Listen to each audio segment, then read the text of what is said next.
Assalamualaikum warahmatullahi wabarakatuh.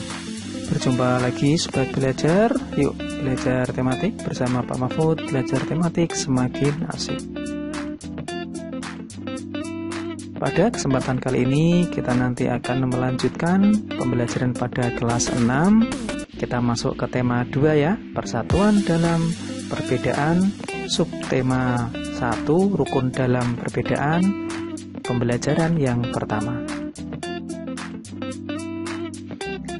Pada pembelajaran 1 ini nanti terdiri atas muatan pelajaran bahasa Indonesia, IPS, dan IPA.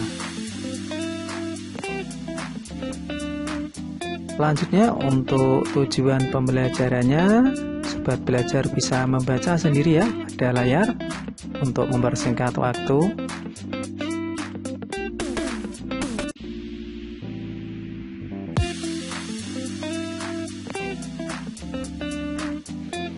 Nah, Sobat Belajar, kita langsung mulai ya pembelajaran hari ini. Sudah siap ya? Tetap semangat. Proklamasi kemerdekaan menjadi tonggak sejarah bagi perjuangan bangsa Indonesia. Meskipun terdiri atas suku yang berbeda, rakyat Indonesia bersatu dalam memproklamirkan kemerdekaan negara Indonesia.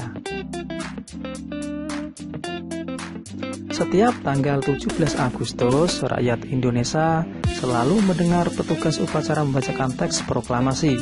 Sebagian rakyat juga bisa mendengarkan dari radio atau dari tempat lain. Teks proklamasi yang dibacakan memiliki sejarah bagi bangsa Indonesia. Teks tersebut adalah teks proklamasi kemerdekaan negara Indonesia.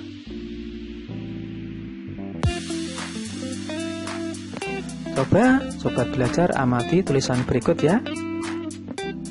Apa yang kamu ketahui tentang teks tersebut? Hal lain apa yang ingin kamu ketahui tentang teks tersebut? Nah, tentunya sudah tidak asing lagi ya Sobat Belajar, ini adalah teks proklamasi kemerdekaan bangsa Indonesia. Nah, untuk memperluas wawasan Sobat Belajar, mari kita membaca ya yang berjudul tentang Proklamasi Kemerdekaan Indonesia. Proklamasi kemerdekaan yang dilakukan tanggal 17 Agustus 1945 menjadi peristiwa penting bagi bangsa Indonesia. Peristiwa tersebut menjadi tonggak sejarah di mana bangsa Indonesia berhak atas kemerdekaan dan wajib mempertahankannya. Diawali dengan dijatuhkannya bom atom oleh tentara Amerika Serikat pada tanggal 6 Agustus 45 di kota Hiroshima, Jepang, dan pada tanggal 9 Agustus 45 di kota Nagasaki, Jepang. Jepang akhirnya menyerah kepada tentara sekutu. Peristiwa ini dijadikan kesempatan oleh bangsa Indonesia untuk segera membebaskan diri dari penjajahan bangsa Jepang. Teks proklamasi ditulis di rumah Laksamana Tadashi Maeda di Jalan Imam Bonjol nomor 1. Para penyusun teks proklamasi diantaranya adalah Insinyur Soekarno, Dr. Andes Mohatta, Mr. Ahmad Subarjo.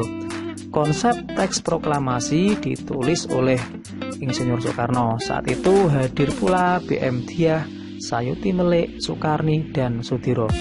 Soekarni mengusulkan agar yang menandatangani teks proklamasi adalah Insinyur Soekarno dan Mohatta.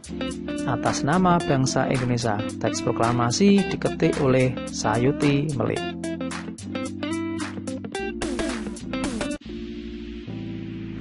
Pagi harinya, 17 Agustus 1945, di kediaman Soekarno, Jalan Kebangsaan Timur nomor 56 telah hadir antara lain Suwirjo, Wilopo, Gafar, Pringgodikdo, Tabrani, dan Trimurti. Acara dimulai pada pukul 10 pagi dengan pembacaan proklamasi oleh Soekarno dan disambung pidato singkat tanpa teks.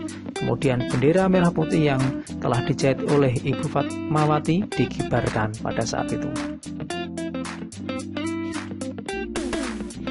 Nah, setelah kalian membaca tentang proklamasi tadi, berdasarkan teks tersebut, coba Sobat Belajar isi peta pikiran berikut ya. yang judulnya tadi Proklamasi Kemerdekaan Indonesia ya. Nanti peta pikirannya sebagai berikut.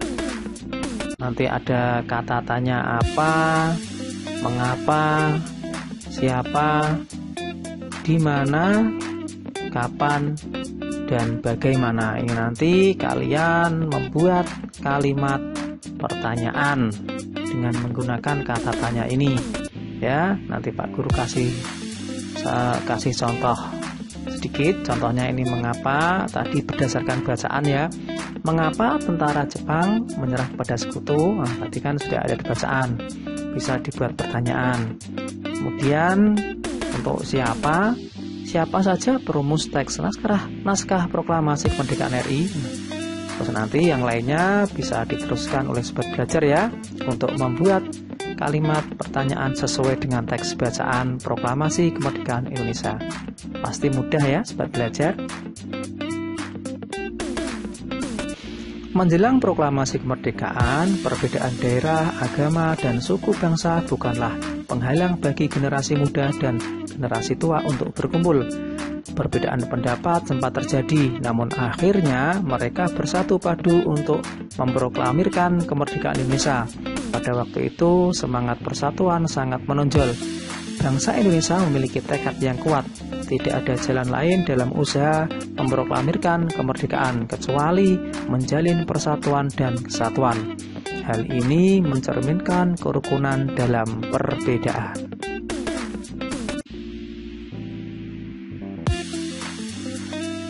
Tahukah kamu, sobat belajar, bahwa proklamasi kemerdekaan memiliki makna yang sangat penting bagi bangsa Indonesia? Apa saja ya? Mari kita pelajari lebih lanjut. Makna yang pertama, sebagai puncak perjuangan Indonesia. Bangsa Indonesia telah dijajah selama bertahun-tahun oleh negara-negara Eropa sampai Jepang. Penduduk dengan latar belakang yang berbeda bersatu untuk melawan penjajah. Proklamasi kemerdekaan merupakan hasil dari perjuangan para pahlawan. Makna yang kedua, pengakuan kepada dunia luar. Dengan membaca teks proklamasi, Indonesia mengumumkan kepada dunia luar bahwa Indonesia adalah negara yang merdeka. Pengakuan ini de facto ya diikuti oleh pengakuan dari negara lain atau secara de jure. Kemudian makna yang ketiga, menaikkan martabat bangsa. Pembacaan teks proklamasi memberikan pesan kepada negara lain bahwa Indonesia adalah negara yang bebas dari penjajahan, negara yang memiliki martabat, dan negara yang mandiri.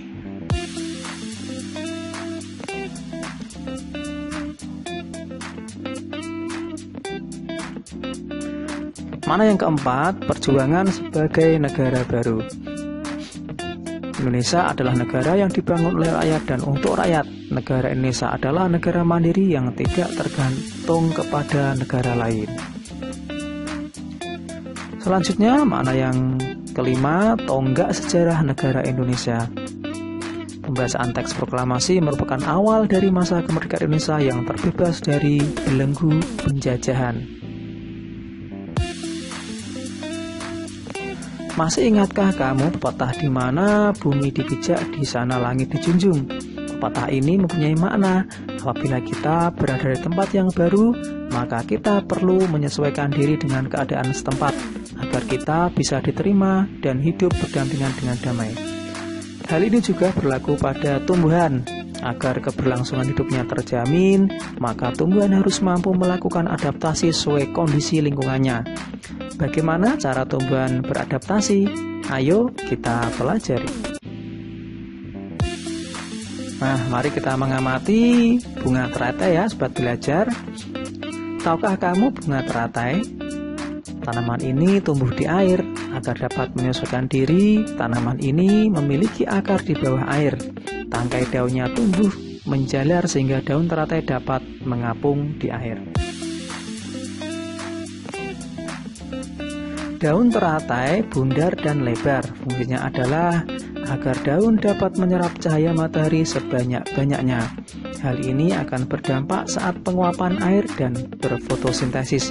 Daun teratai memiliki larutan yang bermanfaat sebagai pembersih daun.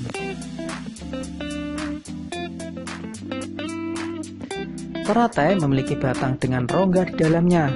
Rongga ini berfungsi untuk membawa oksigen ke batang dan akar. Meskipun akar berada dalam air, akar masih tetap dapat bernafas. Nah, sobat belajar, tugas lagi ya, sama seperti tugas di atas tadi. Nanti kalian membuat peta pikiran yang berjudul tadi bunga teratai. Nanti kalian membuat seperti tadi ya, membuat kalimat pertanyaan berdasarkan kata tanya apa, mengapa, siapa, di mana, kapan, dan bagaimana. Nanti berdasarkan teks ya, jawabannya ada di teks tadi, kalian tinggal membuat pertanyaan. Contohnya, mengapa bunga teratai bisa mengapung di air? Tadi kan jawabannya sudah ada teks ya.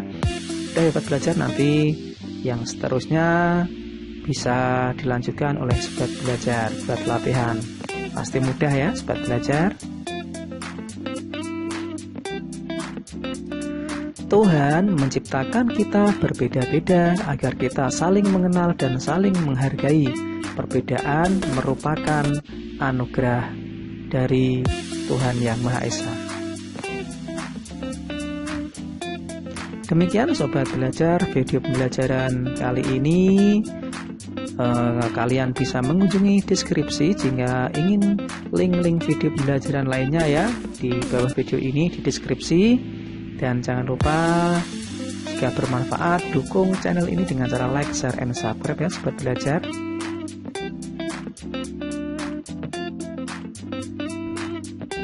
Semoga pembelajaran hari ini bermanfaat. Tetap semangat, terus belajar sobat belajar. Terima kasih, saya akhiri. Assalamualaikum warahmatullahi wabarakatuh.